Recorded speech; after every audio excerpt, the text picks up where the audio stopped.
Okay.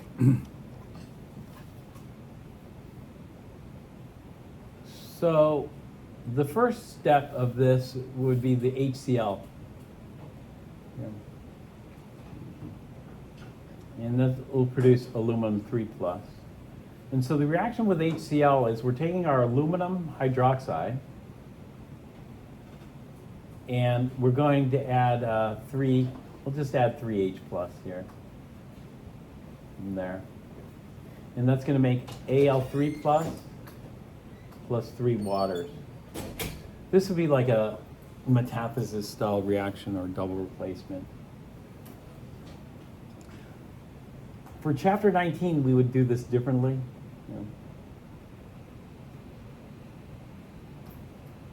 We'd look at the KSP.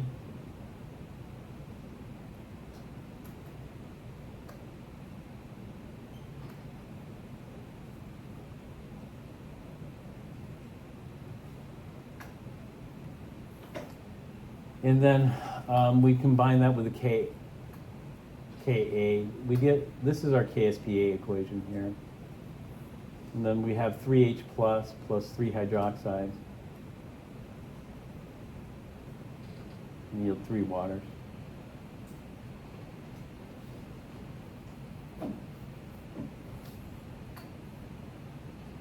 Now this is KSP, this is K, 1 over KW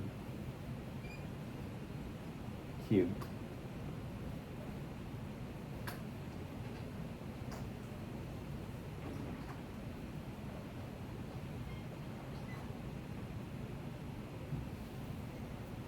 Which that would be the KSPA equation.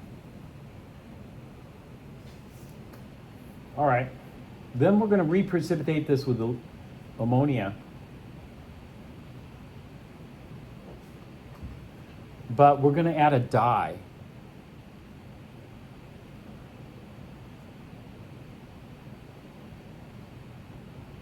This dye we call aluminon.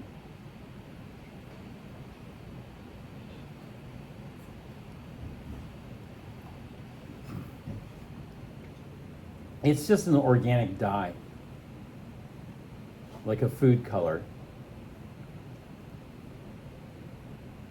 How much food color do you have to add to food to color it? Well, it depends on the food size. Yeah, it depends on how much food and depends on how much color you want in your food. And so you could add different amounts, right? And it's the same thing with aluminon. Aluminon is just like a food color, but it's a precipitate coloring agent. And so all we need to do is get a little bit of aluminon in there.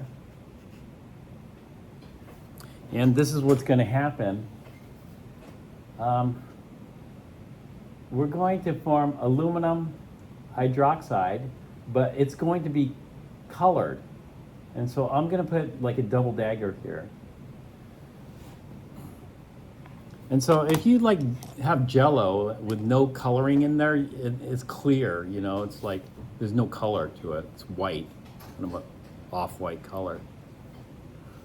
And so this is like this kind of Jello. Aluminum hydroxide is gelatinous precipitate, and then you have this Jello there, but you can make red Jello, green Jello, blue Jello, whatever you want, right? If you eat Jello, which I've eaten lots of red Jello and green Jello, whatever. But the same thing here. You don't want to eat this one. What color Jello is this? Red? Yeah, this is a red Jello. And to make it even more Jello-like, we centrifuge it to make a little Jello layer on the bottom, and we call it the red lake. And so this forms the red lake.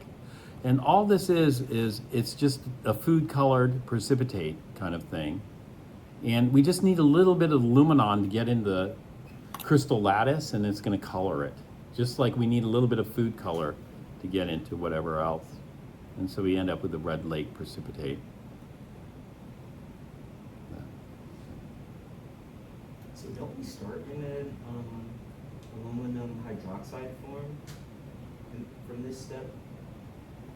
Well, that's it. If you already make your Jello, and then you add the food color on top of the Jello, does it get incorporated into the Jello itself? No. And so what we have to do is we have to dissolve the jello and then add the food color and then form the jello. And so this is what we're doing here. This is why we have to start with aluminum hydroxide, then we have to dissolve it because there was no food color in here. And then once it's dissolved, then we're going to reform the jello, but this time with food color. And so the red lake is a positive test for aluminum. And then let's take a look at the chromate. All right, this is just a single step here. We're just going to add barium chloride. We're just going to do a metathesis reaction and precipitate out barium chromate. Barium chromate has a nice bright yellow color. It should have a nice bright yellow color. And so we're adding barium ions from barium chromate, or not barium chromate. What are we adding? Barium chloride or barium nitrate? Yeah. We're going to add barium chloride. Here, the chloride's not going to interfere with anything. And in fact, it's interesting. They've done studies where they compared barium chloride and barium nitrate, and barium chloride works more effectively than barium nitrate.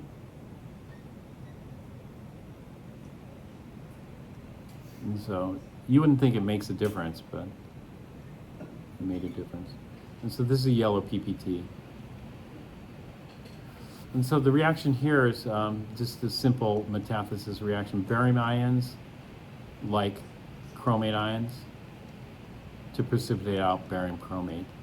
We don't need any food color for this precipitate because it forms a nice yellow color from chromate ions. Over here we do need it, and so how should we incorporate it into the reaction itself? The way we incorporate it into the reaction is we just say aluminum 3 plus 3 ammonias plus 3 waters yields, okay, on the yield sign here, I'm going to put aluminon. Because, you know, the exact amount is not stoichiometric. It's just a little bit. Or it could be a little bit more, a little bit less. And depending on how much you put in there, we're going to get some aluminon inside the crystal lattice.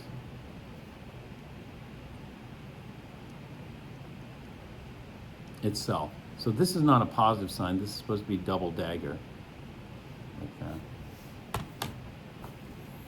And so rather than getting a white precipitate like we did before, this is going to be a red precipitate. Whereas up here, this is a white or colorless precipitate.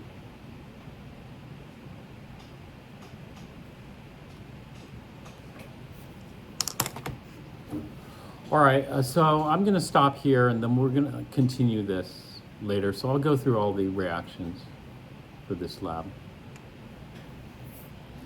at another time. We're just going to